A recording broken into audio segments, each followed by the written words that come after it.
আমরা এখন যে পথ ধরে যাচ্ছি এটি হলো ঢাকা দিক থেকে সিলেট দিকে যাচ্ছি।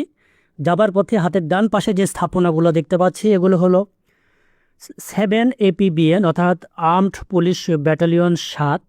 আর এখান থেকে হাফ কিলোমিটার সামনে গেলেই এই প্রকল্পটি শেষ হবে। এখান থেকে নিউ অ্যালাইনমেন্ট অর্থাৎ নতুন করে শুরু হবে ডান দিকে, যে বাইপাসের কথা বলেছি। তো আজকের এই বাইপাস ঘিরে তথ্য এবং চিত্র দুটোই আপনাদের শেয়ার করতে চাই। তো আশা করি অন্যান্য ভিডিওর চাইতে আজকে ভিডিওটি একটু ভিউজটা বেশি পাবো এবং আপনাদের রেসপন্স ভালো পাবো, কারণ এই ভিডিওটি করতে গিয়ে বেশ একটু হিমশিম খেতে হয়েছে আমাকে। তো আমরা কাছাকাছি চলে এসেছি, যে দেখতেই পাচ্ছি যে সর্বশেষের মাটি, কিছুটা বালু বা মাটি ফেলা হয়েছে, এখানেই কিন্তু শেষ হবে। এবং সামনে দুটো সাইনবোর্ড আমরা দেখতে পাচ্ছি, দুই পাশে দুটো সাইনবোর্ড। এই সাইনবোর্ডে কি লেখা রয়েছে একটু দেখাতে চাই। ঢাকা সিলেট করিডোর সড়ক উন্নয়ন প্রকল্প এলাকা শেষ, অর্থাৎ এখানে শেষ হচ্ছে। আরেক পাশে সাইনবোর্ডটি লেখা রয়েছে স্টার্ট নিউ অ্যালাইনমেন্ট, অর্থাৎ নতুন করে এখান থেকে শুরু হচ্ছে বাইপাসটি। তো মূলত এখান পর্যন্তই কিন্তু শেষ হচ্ছে, অর্থাৎ এখান থেকে সিলেটের দিকে আর যাবে না। অর্থাৎ এই বাইপাসটি, এই 6 লেন করিডোরটি শহর কিন্তু পাচ্ছে না। ঢাকা সিলেট যে মহাসড়ক এখানেই শেষ। এখান থেকে এই যে ডানে টান নিয়ে, এখানে একটু ডানে টান নিয়ে এই যে যে ইয়েগুলো গ্রামটা দেখতে পাচ্ছি, এটার ওপর দিয়ে, অর্থাৎ এটার ওপর বুক চিরে সোজা চণ্ডীপুল গ্রামের ওপর দিয়ে তারপরে সোজা চলে যাবে পীর হাবিবুর রহমান চত্বর। যদিও এই অংশে অর্থাৎ বাইপাসের শুরুর অংশে কিন্তু কাজটা এখনও শুরু হয়নি, অর্থাৎ এই অংশে অর্থাৎ লালাবাজার এই অংশে। তো এই অংশে এখনও শুরু হয়নি বলে আমি শুধুমাত্র আপনাদের বোঝানোর স্বার্থে ড্রোনটা একটু নিয়ে যাচ্ছি, কোন দিক দিয়ে যাবে একটু বোঝানোর স্বার্থে। তারপরে বাইপাসের আমরা পীর হাবিবুর রহমানের চত্বরের কাছাকাছি যাব, যেখান থেকে মূলত এই বাইপাসটি শুরু হয়েছে, নির্মাণ কাজ চলছে, সেই পর্যন্ত আপনাদের দেখাতে চাই। এই যে গ্রামের বুক চিরে, সবুজ গ্রামের বুক চিরে চলে যাবে ঢাকা সিলেট 6 লেন করিডোরের ঠিক নতুন একটি বাইপাস, যে বাইপাসের দৈর্ঘ্য 8 কিলোমিটার প্লাস। অর্থাৎ এই বাইপাসের ফলে শহরের যানজট এড়িয়ে, এবং এই বাইপাসের ফলে কিন্তু দৈর্ঘ্য এবং অর্থ দুটাই কিন্তু খরচা কম হবে, সেভ হবে। তো আমরা চলে এসেছি বাইপাসের কাছাকাছি, অর্থাৎ পীর হাবিবুর রহমান চত্বরের ঠিক 1 কিলোমিটার পূর্বে। এই পর্যন্তই দেখতে পাচ্ছি সীমানা নির্ধারণ করা হয়েছে, যে রোডটি যাবে, রোডের দুই পাশে যতটুকু জমি অধিগ্রহণ করা হয়েছে তত দূর পর্যন্তই কিন্তু আমরা দেখতে পাচ্ছি এখানে কাজটি শুরু হয়েছে। তবে একটি কথা হলো, এখন নির্মাণ শ্রমিক আমরা দেখতে পাচ্ছি না, এই কারণে যেহেতু ঈদের ছুটি চলছে। ঈদের ছুটির কারণে কিন্তু একেবারে নিস্তব্ধ, খালি পড়ে আছে। তবে কাজ কিন্তু বন্ধ নেই, কাজ কিন্তু চলছে।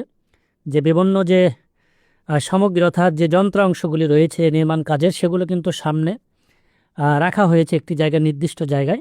তো তারপরে 2-1 দিন পরে কিন্তু আবারও হরদমে কাজ শুরু হবে। এই যে জায়গায় জায়গায় দেখতে পাচ্ছি কালভার্ট দেওয়া হচ্ছে, যাতে এই পাশের পানি অপর পাশে যেতে বাধাগ্রস্ত না হয়, পানি প্রবাহে যেন কোনো রকম বাধার সৃষ্টি না হয়। এর ফলে জায়গায় জায়গায় কিন্তু একটু কালভার্ট দেওয়া হচ্ছে। তো আমরা চলে এসেছি একেবারে পীর হাবিবুর রহমান চত্বরের কাছাকাছি। তো দেখতেই পাচ্ছেন চিল কিভাবে দৌড়াচ্ছে, মানে ড্রোন দেখলে চিল মনে করে ওর শিকারি। তো এর ফলে কি হয়, হঠাৎ করে চিলে সবল দিলে কি হয়, ড্রোনটা পড়ে যায়, কিন্তু ও নিজেও কিন্তু আঘাত প্রাপ্ত হয়, অর্থাৎ তার ঠোঁটে বা মুখে কিন্তু আঘাত হয়, কিন্তু আমার ড্রোনটা কিন্তু নিচে পড়ে যায়। খুব সাবধানে থাকতে হয় চিল দেখে। তো আমরা চলে এসেছি হাবিবুর রহমান চত্বরের কাছাকাছি, যে দেখতেই পাচ্ছেন ক্রেন, এখানে একটি পিলার কিন্তু দেখতে পাচ্ছি দৃশ্যমান হচ্ছে পাইলিং শেষ করে। মূলত এটি কিন্তু ওভারপাস হচ্ছে, এই ওভারপাসে কাজটি চলছে। কাজ করছেন ম্যাক্স ইনফ্রাস্ট্রাকচার লিমিটেড।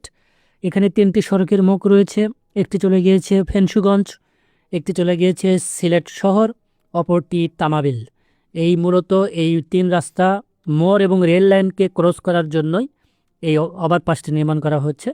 এই ওভারপাসের বেশ কয়েকটি পাইলিংয়ের কাজ ইতিমধ্যেই শেষ, পিলারও কিন্তু দৃশ্যমান হচ্ছে। আপনাদের একটু পরে দেখাতে চাই যে কিছু কিছু পিলার কিন্তু দৃশ্যমান হচ্ছে, উকি দিচ্ছে। মূলত এটি তামাবিল সাইটে অর্থাৎ তামাবিল অংশে পড়েছে, যেহেতু পীর হাবিবুর রহমান চত্বর পর্যন্ত সিলেট অংশ, এরপর থেকে তামাবিল অংশ। তো আমরা বলতেই পারি যে এটি তামাবিল অংশের কাজ। তো এই যে সরু যে সড়কটি আমরা দেখতে পাচ্ছি, এই সড়কটি কিন্তু 6 লেনে উন্নতি হবে। 2টি লেন রয়েছে, এই 2টি লেন থেকে 6 লেনে উন্নতি হবে। আমরা প্রকল্পের কাজের অগ্রগতির পাশাপাশি অত্র এলাকার প্রাকৃতিক দৃশ্য দেখতে পাচ্ছি। বিশেষ করে যারা প্রবাসে থাকেন, দীর্ঘদিন যাবৎ তারা দেশের বাইরে।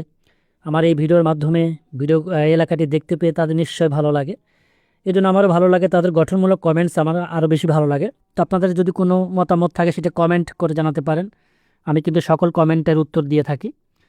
তো আমরা চলে এসেছি, এখানে আরেকটি কালভার্টের কাজ চলছে এই অংশে, এবং সামনে যে ডান পাশে দেখতে পাচ্ছি এটি হলো ম্যাক্সের বেস ক্যাম্প।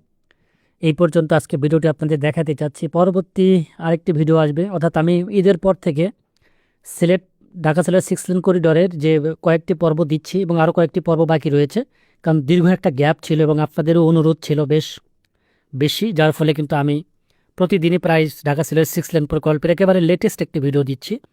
তো আগামী আরও 2-3 দিন সিলেটের ভিডিও পাবেন, তারপর অন্যান্য প্রকল্পের ভিডিওগুলো আসবে। তো দর্শক, যে যেখান থেকে ভিডিও দেখলেন সবাইকে ধন্যবাদ জানাচ্ছি।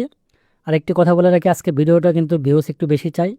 আপনি দেখে অন্তত শেয়ার দিতে পারেন আপনার সোশ্যাল মিডিয়াতে, তাহলে অন্তত ভিউজটা বেশি পাবে এবং আপনাদের রেসপন্স বেশি পেলে কাজের উৎসাহ বেড়ে যায়। ভালো থাকবেন, আল্লাহ হাফেজ।